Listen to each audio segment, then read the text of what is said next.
నమస్కారం ఘంటారావానికి స్వాగతం. ముందుగా ప్రధానాంశాలు.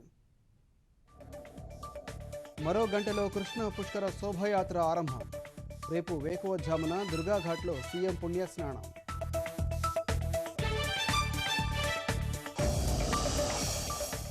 రెండు 2,500 బస్సులు, 25,000 సిబ్బంది. యాత్రికుల సౌకర్యార్థం వసతులు పెంచిన ఆర్టీసీ.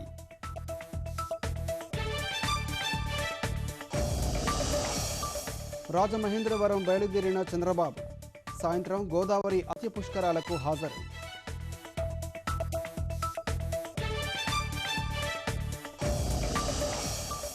స్వాతంత్ర దినోత్సవ ప్రసంగానికి సిద్ధమవుతున్న మోదీ. ప్రసంగంపై సలహాలు ఇవ్వాలని ప్రజలను కోరిన ప్రధాని.